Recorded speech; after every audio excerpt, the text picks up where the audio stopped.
Tara, as you can tell. I'm going to introduce you, since you're being loud, by family. So it's pronounced like family without the F. It's the easiest way to say my name. And I'm obviously your trainer.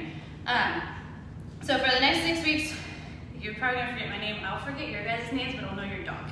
So if I see him, I'm like, oh, you're Penny's mom or Henry's dad. Like, I'm horrible with human names, but good with the dogs. So I've been training for, it'll actually be 8 years this coming summer. And I started out at a PetSmart in Indiana. I was originally just doing like pet care and grooming, but then I took classes with our Dane. Right at 10 weeks old, we had him started classes, and the whole first 6 months of his life, every Saturday we were in class. Because I did not want, a 180-pound dog dragging me down the street. I wanted him to be well behaved. I pretty quickly fell in love with training and like how well it works. That's not a treat, don't try to eat it. And then kind of didn't look back from there. My trainer that was working, she was actually leaving, and they asked me if I wanted to try it out. So I'm like, sure, why not? Went through all the stuff to get it done, and in my first class, it was immediate that I knew this is what I needed to be doing, and I haven't looked back. It's kind of one of those careers. I was in college for something totally different. It was actually for a surge tech, which is nowhere near the dog world. Growing up, I always knew I wanted to do something with dogs, but then thinking about financially, at the time, the only career I thought I could make good money at doing would be a vet, and I'm not emotionally ready. I just can't do it. I know I couldn't, so I went to other things, and then PetSmart changed my whole view. Since then, I've worked at structured doggy daycares, I've worked in grooming. Here, I've worked at the I was full-time in the daycare for almost a year. Just stopped that in like August, just as COVID and my son's daycare got really strict. So now I'm full-time training. My husband's Navy, so we have moved everywhere. We moved from Indiana to Charleston. In Charleston, I owned my own business, and then we moved from there to Connecticut, where I worked under my favorite mentor. She has this training daycare, so it was completely structured. And we did a lot with those dogs.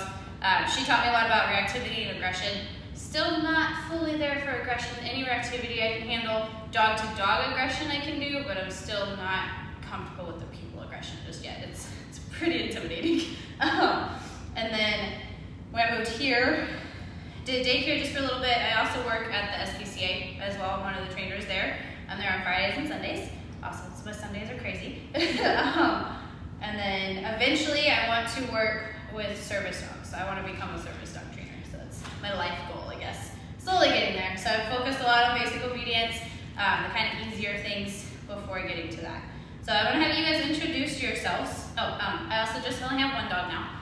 You'll hear me talk about my Dane a lot. He just passed in May. And then if I ever talk about my lab, she passed in July. So yeah, that's all. She's our only one now. She was kind of an impromptu puppy. Was not planned. My friend Kara with Kara's Pet Care. I don't know if you've heard of her. She does a lot of pet sitting, and she owns a daycare in Berwick. She brought up a litter from the south, and she actually just asked me to come over and help kind of talk people out of them because they're a cattle dog mix, which is a very difficult puppy. It's not for first-time owners. They're very smart and working. So I went there to help her talk people out of them, and I brought my kiddo. My son's 2. Every single puppy ignored us except for her. She came right to me and just sat and looked at me, and they were 6 weeks old, and I'm just like, crap. And I'm just watching, I'm trying to ignore her, so I'm not ready, I'm not ready. And then she followed my 2-year-old around. She literally, anyone else that went to try to pet or touch her, she'd growl at them and then run back to us. I'm like, okay, you're making it pretty clear. Towards the end of the night, I just picked her up, so I'm like, why not? You're calm, maybe you'll be okay. And she literally took a huge deep breath and just melted, and I'm like, crap. And Kara looked at me from across the room, and I'm like, So this is Katara. She's a healer something. They looked like full healers as puppies, but they definitely have something else. Her sibling did a DNA test, and it came back Pyrenees and cattle dog. But I kind of see it now. She's getting a little bit bigger, but personality-wise, she doesn't fit either of those breeds. She's very social. She's not aloof. She's really loyal, but she's very, very social. Okay, so I'm going to have you guys introduce yourselves, a little bit about your puppy, how long you've had him, how things are going. A lot of the things you guys are going to want from the class, I'm sure we're covering, but if there's something that you don't think is covered, make sure to let me know, and then we can go over it, or I'll let you know that it's covered or not. So we'll start with Millie. So I am Millie's mom. My name is Stephanie. Millie's a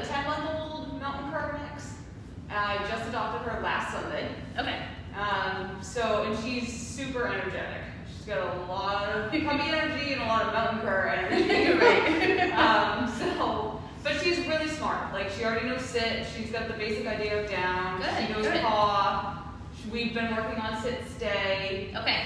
But what she really struggles with most is polite leash walking. Okay. We've been trying to work on that for the last couple of days, but she can do it okay if there's not a lot of distractions. But once there's, God help us if there's a squirrel, but Okay. you know, like even if there's other people or cars or stuff like that, she kind of loses the focus a little bit. Okay. And I would really like to work on crate training. I do think Okay. she's going to have some separation anxiety. Okay. So Did she get it from like a rescue or shelter? Yeah, Okay. yeah. Does she come from the south? Yep. How is she in the car? She doesn't really know what to do with it. She sort of, she like will get into the floor.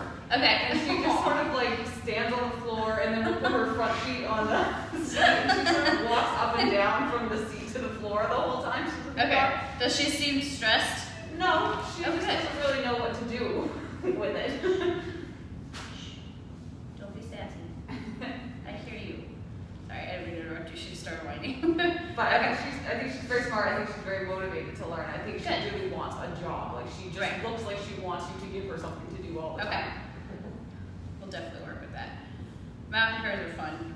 They're all the things you described. It's literally all the mountain cur. All of it. All of it. I worked with a few that are full bred and they're as intense as mountain loss. Like they're crazy. They're awesome though. Like once they get a job like working and training, you're gonna see such a big difference. The more structure you give her, it's really nice. Yeah. Good deal. I'm excited to see her. Okay, Colby. Colby's mom. He's a golden doodle. He is 3 months now. We got him a month ago, right when he was 8 weeks old. Very smart. Similar to you, no sit, leave it down, but as soon as you go outside, all of that disappears somehow. Okay.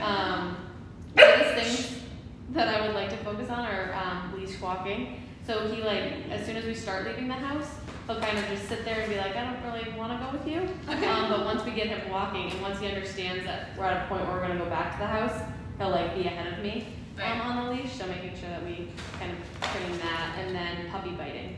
Okay. Puppy biting has been to other dogs. He doesn't seem to get when they bark at him. He keeps going. So figuring out with both people and other dogs, I think. But he's very sweet and loyal. Golden doodles are fun. Yeah. They have awesome temperaments when they grow up. Not that they don't when they're puppies, but when they calm down, their temperaments are really good. Yeah, we're excited for that. Okay. And Penny. Hi, Ellen. So Penny she's a small standard poodle mix. Small standard poodle, she's a purebred poodle. I almost said mix, I don't know why. I think it's habit. Oh my gosh, right? So it's been a long, we've had it for 7 weeks, it's been a long 7 weeks. Okay. Is she full poodle? Is she full poodle? Yeah. Is she full standard poodle? Yes. Okay, so she's not like a mini or a toy. Okay. No, she's supposed to be a smaller standard. Okay. Yeah, she's a standard poodle. We have a 14-year-old standard poodle at home who's blind and has mobility issues. Yeah. Okay. And so I would say one of the things, she is coming along. Potty training was awful. I've never experienced anything like that. Okay. But we definitely turned a corner, so that's good. Good. She just had no concept of it whatsoever. Our older dog, I feel like we trained in a weekend. Right. It was 6 weeks of accidents. Okay. That's pretty normal. 6 weeks is pretty normal. Wow. Okay. Yeah. We get lucky with the dogs that it takes less time than that. We had no idea. So I think, she's good to sit and stay. Definitely needs help with distractions. Right. And, one of the things I need help with is teaching her to be more gentle with our older dog. Okay. We have a cat and she can wrestle with him all day long, but she is brutal with our older dog. Okay. She just doesn't know. And she will knock him down. Oh, no. Yeah. Does he ever correct her, or is he gentle? He's way too gentle. Okay. He'll occasionally look like he's going to snap at her, but he doesn't take it to the next level and even gently nip her. He just will maybe make a little noise. And she needs a harsh correction. Yeah, he's so. But she's very social. She has a ton of energy, and she's sweet. Okay. And she's a handful. Everywhere we bring her, people comment that she's laughing. She's a first one, or did you have your other one as a puppy too? Yes. Was he more calm? Yes. Okay. Mhm. The standard poodles are either like your old one or like your puppy. There's no middle ground. There's just not. They're either crazy working and high energy, or they're kind of calm and like relaxed and take on the world slowly. There's no middle. Yeah. There's really not. And most of the ones that come to my classes are the ones like your puppy. Yeah. So totally normal. Then they hit, I think it's like 10 months is when they kind of start to calm down, but you'll see she's gonna go, all of them are gonna go through phases of like their age brackets are different energy levels, and they calm down for a little bit, then they get psycho again, they calm down. It's just the same like toddlers, that they have that kind of mental development going on. All done. She is clearly sassy. You can't tell. She's very sassy. She's fun. You'll see her a lot when we, a lot of the demos and stuff I do, I use her. She's just sassy. Okay. We'll go over all of that, and then Henry. So my name's Nick. I voice my wife here as well. So her name's Candace, so we'll probably alternate each other. Henry is about 15 months. He's a lab basset hound mix. Oh. And he's awesome. We got him at like 11 months old. Okay. So it's been a while since we've had him, and he's great. So we really didn't think we were going to take him to training. He's already body trained. He's like great around people, great around other dogs. I have no issues with him really. No, nothing major, but a few things that we were like, well, maybe we should just get him addressed so that make sure it's not like a puppy thing. Is he is very hound-like on walks. And Okay. Like, he'll listen. He knows command. Like he'll know like drop it. But if he gets in his head like, oh no, I want to eat this, he won't listen to you at all. Okay. Or like if he sees another dog before you see another dog and you can't get his attention, his attention on that dog. But it's great because like if I see a dog before him. And I'm like, hey, Henry, we got a treat. He'll see the treat, and then he'll turn to see the dog and go, oh, look at the dog. He's like, oh, he had a treat. Okay. So if he gets his attention beforehand, he's great, but if he sees it first. Right, that's what it's for. Okay. Yeah. It's the It's best. not like he does anything crazy or sees it. He just like sits until the dog passes or he just wants to play with it. Okay, he just gets hyper focused and kind of shuts off. Yeah, exactly. And then they mentioned he eats everything on walks. Amen. That's the lab. And then two other things was he's great at the house. He's fine getting the crate. He'll sleep a lot of the time at home, like if we're just sitting around. Good. But my wife works from home, and she says like it's the 11 o'clock scare. He's like 11 o'clock every day. He'll just get so bored, just like bark at her. That's his we walk him energy. a lot. Yeah, we walk him a lot. He just he won't stop. And then the last thing is, as a puppy, he's a play biter. Right. It doesn't bother me, but my wife will get bit every now and then, even though she'll be playing wrestling with him as well. Right. Just give her one time. Okay. So I think she prefer that stop. He's kind of old for that to be going on too, so we'll fix that. Can I have one more thing on my list that I just remembered? Yep. So I teach at UNH, and I want to be able to bring the dog with me. Okay. So I like need to have this dog have a lot of socialization. I mean, she's really good with people. She's really good with other dogs, but I need her to be able to focus more so that she can be calmer and more focused on me and what I want her to be doing when I have other people in my office, rather than sort of being like a crazy weirdo. Okay, so is it more in your office, like it's like office hours, or do you only work in an office? Like, are you a teacher? Yeah, I'm a teacher. So do you want her to be in the classrooms with you too, or just in your office? No, she'll stay in the office. Yeah, she'll stay in the office. Okay. Yeah, I'm in the same situation. My husband would love to bring her dog. That's so cool. You're able to bring your dogs as teachers. That's awesome. That's actually really cool. I like that. This isn't an educational setting. It's a big office. You know, pre-COVID, there's probably like 150 people, and most people bring their dog. Oh, cool. So she would need to be able to focus and. That is awesome. Yeah, I don't know where y'all work, but like where that sounds amazing. Okay, yeah. Well, I'm not gonna lie, that's one of the things that's my favorite, like being in dog field. Like when I worked here in daycare, I brought my dogs with me most of the time to daycare. Yeah. She comes with me for training classes. It's like there's no like limitations. And like when I work at the SPCA, she comes with me too. She hangs out in my office on Friday. She gets playtime. She does the classes. She's my demo dog. So she gets a ridiculous amount of exposure. Like, provided we ever like make it back to the office. Right. right. I never see my office again. That part's so sad. Oh my goodness. I'm ready for this to be over. So I will let you guys know too, I am moving. This is my last set of classes. So if you guys want to continue further, I have trainers I can recommend you guys go to. As well, just so you kind of know. It's really sad. My husband's Navy, so we're moving again. He gets out. We're actually moving to California. And I'm a little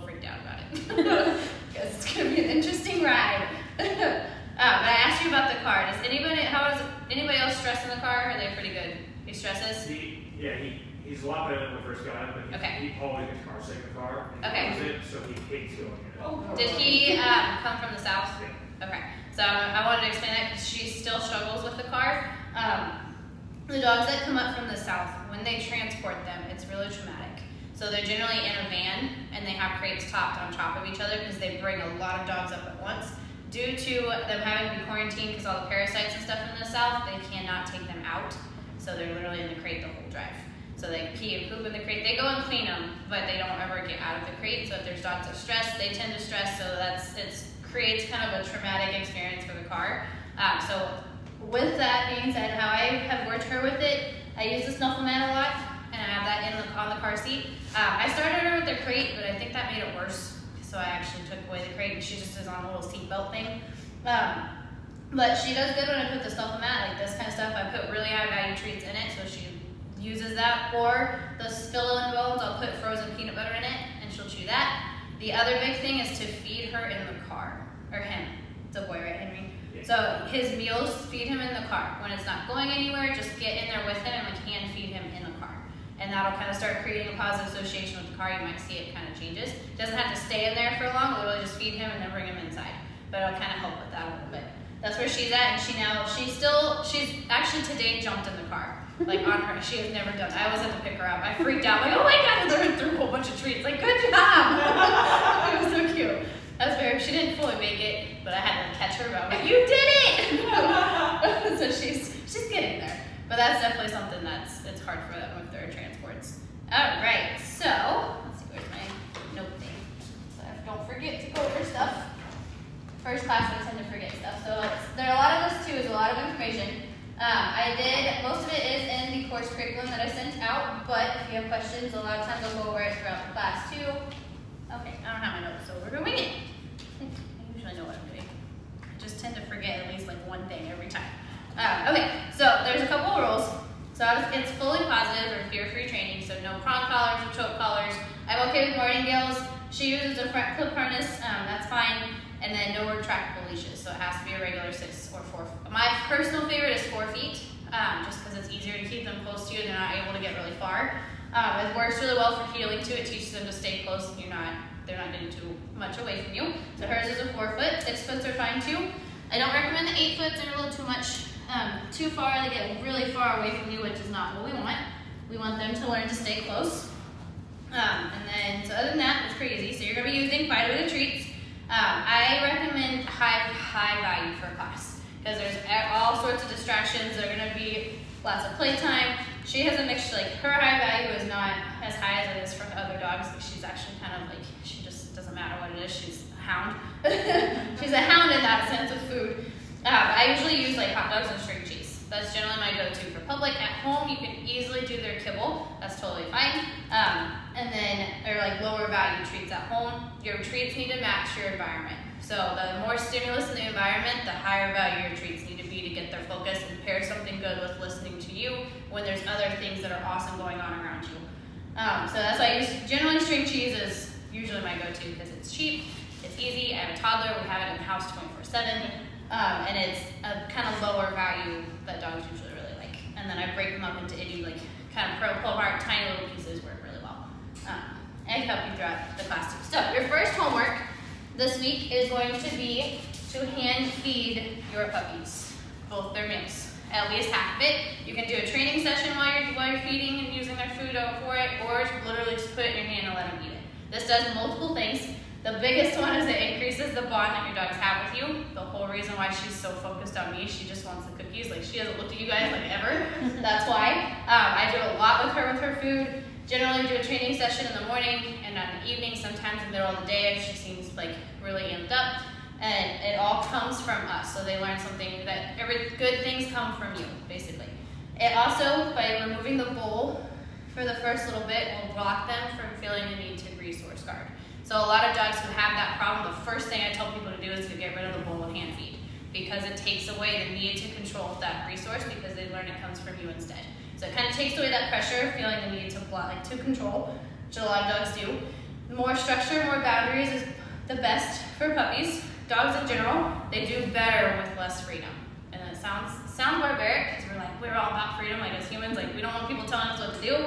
But even us, if we are given, like if you go to a job and you're given no guidance whatsoever, they just say, hey, figure it out, like that is so stressful. We tend to freak out, like, okay, I don't know, like you've never done it, you have absolutely no idea what to do. Dogs, think of it in that same exact situation. So we have to help them live through the world. She has a lot of structure in her life. So if you guys want, in an email, I can send you kind of like an ideal schedule that I have her on of when she's crated. I am all about the crate. Like some trainers don't, I'm crazy about it. In my mind, the crate is good for them to learn to be okay on their own when things aren't directly involving them. Gives them their own little space. It's also a way to contain them without them just doing whatever they want, because that's when puppies get in trouble. When they're potty training, one of the biggest things with that is do not ever let them have their own time. If you can't physically watch every little thing they're doing, they should either be in their crate or tethered to you. So when they're puppies, when she first started, she was either in her crate most of the day, which they sleep most of the day anyway when they're really young, or her leash was literally attached to my belt. So everywhere I went, she's right there. I can watch everything she's doing, I can control things, but then she also learns to kind of walk with me, because when she goes to pull, she's not getting anywhere, because I'm not going to move if she pulls. And so it teaches them to kind of be like Velcro, but then you can actually watch what they do and make sure they don't get into trouble. Okay, so in this playlist that I sent in the email, there are, I think, three videos of crate training. There's one for just the basics with her that shows how I taught her, how you get away from it, how you're able to walk away and so forth. There's one of a dog who has some separation anxiety. If it's not on there, I'll make sure I add it. He's a little older and he wasn't really used to the crate, so we had to kind of get him used to it to help him. And he kind of is more reluctant to get in it. And then there's the third video. It's an older puppy who, in the beginning, they used the crate a lot as punishment, so he had an aversion to going in it, so we had to redo it as well, so that you might see some of your dogs, like, if they're being weird about going in it, that's kind of how you do it. So I'll make sure that one's on there too.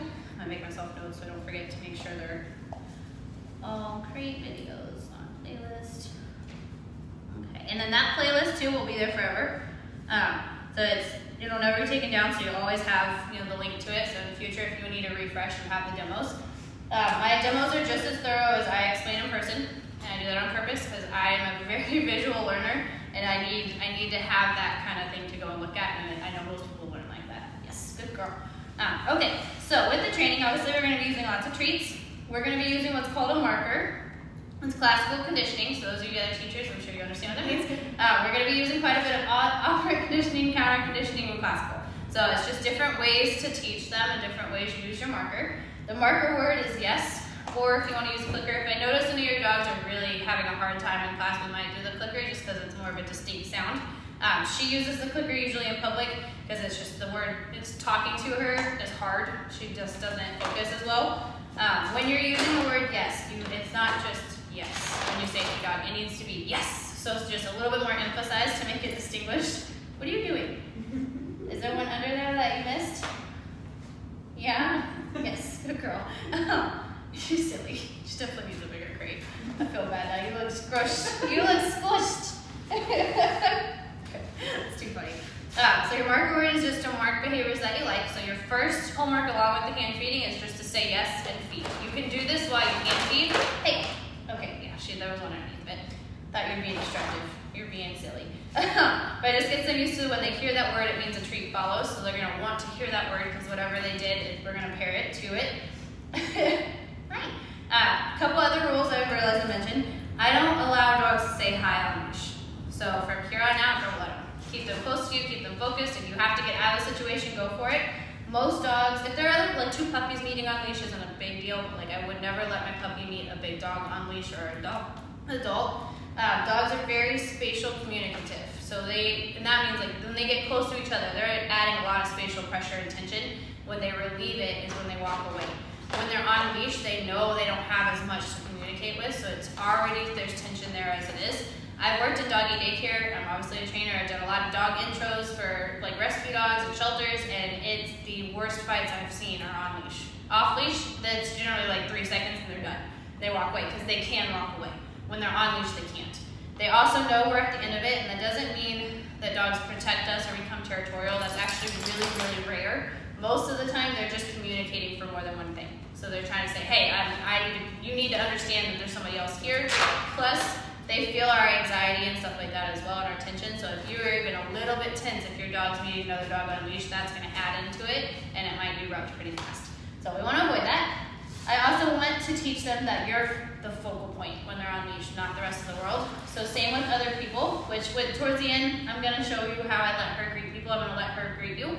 I don't just let people into her space. Like, I am very vocal about it. Like, if you're coming up to say bye to my puppy, I'm going to tell you to stop, and I'll let her come to you. 2 reasons for it. 1, I want control of it. I want her to be calm and collected before she gets the reward of saying hi. 2, most dogs are kind of weird about people coming in their space. It's very invasive. If you have a nervous dog or a nervous puppy, in that moment, if someone's invading their space and adding that pressure, they're going to freak out. So a lot of dog fights or people getting bit happens because they invade the dog's space without permission. I want to give them the choice to say hi or not, so then it kind of gives that control to them a little bit more. Yes, good girl. You're looking really good. Okay, so we'll do that in class too, and I'll demo with her today. So dogs are very body language oriented. So everything that we teach, we have a hand signal first, and that's the way we lure the dog into it. The vocal comes after they respond really well to the hand signal. And it's just because they learn best like that. I also like to have both those kind of communications, because as you've seen with her, I've asked her to sit a couple of times, I've asked her to down. That was amazing. Good girl. I didn't expect her to do it, that's cute. But when you're doing other things, you want to be able to communicate with your dog without having to directly engage with them. And then the hand, like if you're not able to use your hand signals, you want to still be able to vocalize too. So it's multiple reasons, plus as they get older, if they lose their sight or their hearing, you have a way to communicate to fall back on. Good job. I actually had a situation with my Dane. He had gotten an autoimmune response to a few things that happened within a few weeks, and that's what took him. But the first thing that happened is he lost his eyesight. Like his body attacked his eyes. So he went blind for like a whole week. I'm like, whoa, what? Like we were literally outside, it was really bright, and he couldn't see. It was all of a sudden. And because he was so good at listening with vocals, like I could direct him, like he'd follow my voice, like I literally was making sounds, and in that moment, I'm like, this is why I do vocals. Like, it was just like, tell you guys that's why, but it was the first time I needed the other side of it. And it was really neat to see how he still was like, it didn't even bother him that he was blind, because he could listen to what I was saying, and he followed my voice, used his hearing, and that really helped a lot. Yes, good. And then obviously there's times when, you can't directly talk to your dog, or you can't use your hands that you want to use it to. Okay, let's see. So if there's any kind of weather delays, I usually will probably text you guys and say, hey, we're really gonna push class back or whatnot. We're kind of limited since I moved like a week or 2 after the last class, but we'll figure it out if that happens. Okay, so there's quite a few things that are in your course curriculum. I try to go week by week, but depending on the dogs, we might do like a little less this week. And there's everything in the course curriculum we will cover, just might not be in as order as it looks. So I just want to kind of cover that, because I don't want you to be like, oh no, it's wrong. Did we do that or did we forget? And then a lot of things we'll go over. So let's see, all done. So right now you're going to be using treats a whole bunch. By the end of the class, we're not going to have them faded out a whole lot. What changes is your rate of feeding. So your rate of reinforcement, you'll hear me say in class. It just means like when we're first teaching something, they're getting constantly power fed. As they get better and they learn it, it's less and less treats, which kind of makes it, that's how you get rid of them. What'll start to happen the more we do things is the focus will be really well on you, which becomes a reward as well. So in times when you're at home and say like you see they do something really well and you mark them but you don't have a treat right away, your mark is what needs to be fast. Like even when I do it with her, like I have little treat set like stands or like little jars of random treats all over throughout my house. So I can just really quickly grab it if I need to. And it can be either kibble, it can be like I just use like dry treats, like stuff like this, which I have some samples for you guys too. That way we got new stuff in. And then that way I can mark her like, yes, good job. And then she usually follows me to the treat stands, whatever room we're in, because she knows where they are. It's really funny. And so she drops something that she's supposed to drop. She literally will run to the treat stand and just look at me like, where's my cookie? I'm like, oh my God. So things like that, you're still going to reward for quite a bit. When they're doing something really, really well, and even like a mark and like a pet, they'll still do it the next time before. That's kind of a cue. You can start to get rid of the treats. My philosophy on it is too, even when my dogs are adults, when we go out in public, I always have treats. Always. It just, I don't have to give them so many. But if they do something really, really good, I want to reward them higher than just praise. All done. Don't be sassy. don't be sassy. Just ridiculous. But I look at it as if I'm expecting my dogs to work, they should get rewarded for that. And I don't work for free, so I look at it the same way. It's just they get less than what they would as puppies. Stop being sassy. Crazy girl.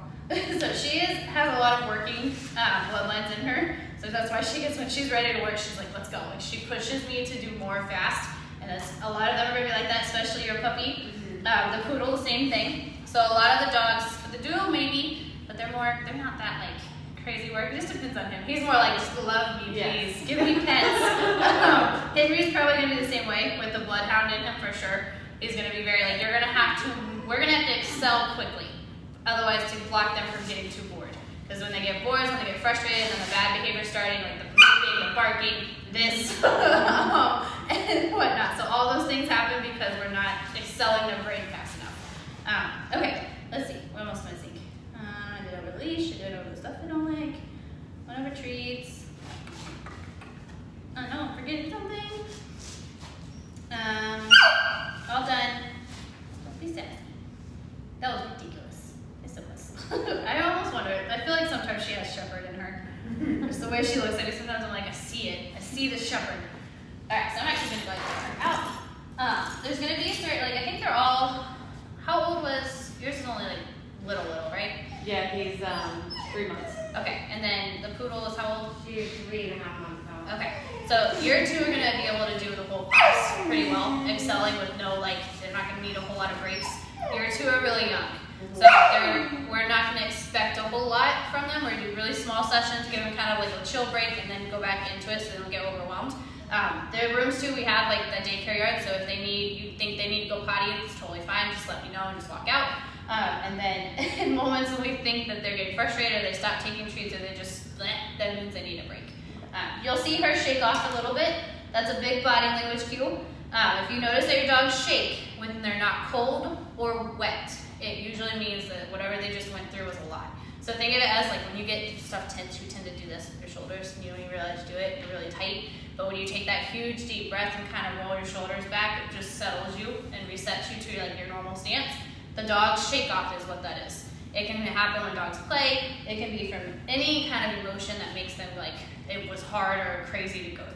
A lot of dogs do it after they play. In a rough session, you'll see once they separate, they shake. That's kind of like a, whew, that was a lot, we need to chill. So you'll see that a lot. With training, when you see your dog do that, that is a cue to take a break. So anytime you're taking a break with your dogs or you're done training, use a command to let them know you're done. So like all done or something like that. Okay, so I'm actually gonna move that back just a tad. This gets the whole view. She knows. Okay, perfect. I know. Okay, so when you're working with your crate, one of the biggest things is you don't ever want your dog to just run out of it. So structure and boundaries literally just means commanding your dog and not letting them just do whatever the heck they want. Sit. She struggles with this because she knows what we're about to do. Wait. She hates this one. Wait. Okay. Don't you try to run over there. What are you doing? Okay, so I'm actually going to get her clicker out. So when I use the clicker for her, this is the same as I want you guys to do with the word yes. She just does better with it. So all that excitement to come out is why she shook. She was just crazy excited. She got herself all tense. So the first thing I'm going to do is just check in. So I'm going to mark her when she looks at me and gives me any kind of focus. This is one of the first things we'll do in class. Anytime you're doing a training session, this is your first step. Just getting them to focus on you before you're asking them anything else. When I do this too, I'm not asking her to do it. I'm wanting her to do it on her own, so it's more of a natural kind of instinctual behavior versus me cueing it. Over time, we can start cueing it too, so if they are really distracted, we can use it. Good. So think of treats when they're really distracted as a positive interrupter. So if she goes to focus on something else and I say her name or whatnot, she's not paying attention to me. I'm going to use a treat, put it right to her nose, and then guide her to face me. I click when she follows that, the treat's in my space. So this is a good kind of distraction tool. If you notice they're distracted by something else, Good girl. You know the drill. She's in working mode now, can't tell. Good. Okay. So when we first teach things, for example, when we first teach sit, it's literally you have a treat in your hand, up, and you go over their head. She knows it, so she's like doing too well. And then mark the second they do it. So that's how you kind of pair behavior. When the dogs are first learning, that's the way that becomes your hand signal. It's something above their head because you've lured them above their head. And it can be this. I usually do, I think it's this. I think, or this. No. That was sassy. That's not your down. I focused a lot with her on her down command as a puppy. So it's her go-to now. She's like, I don't know what you want. I'm just going to plop myself here. Very willing to learn. I'm actually curious if she has mountain fur in her. So like some of her stuff, I'm like, it actually would make a lot of sense. You've got the breed characteristics. Ready? So another way that you can work, or other things I want you to watch. She's very responsive to my body language. So if she's not doing what I want, if I just take a slight step towards her, a lot of times she'll do it. Up. Good. You don't have to sit, but. So say if I go to ask her for a sit. Oh. Good thing that wasn't open yet. But she's not going to. You're ridiculous. Anyways, they're very spatial communicative. So one of the ways I work on jumping is I walk into the dogs. The second they either sit or back up is a click, or reward with pets or treats come. No, that's not what I want. You're ridiculous.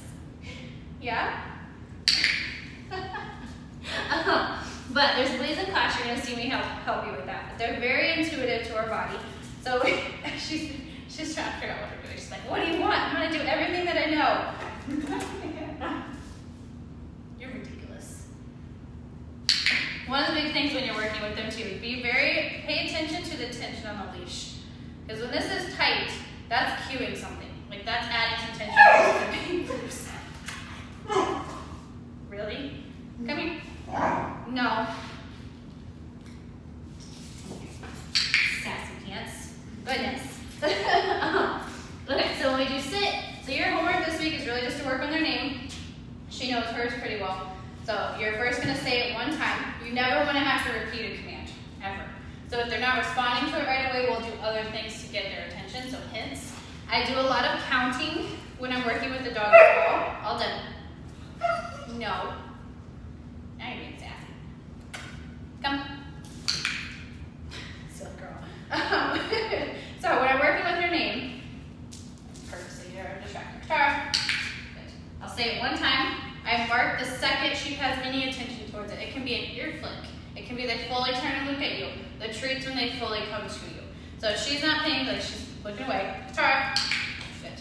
I marked when she looked at me. She has to come to me to get the treat. If they don't, obviously in the beginning they're not going to fully understand that. So if you know she's way out here and you say it, just show them a treat, guide to you, and then they get it in your space. Down. Good. Ready?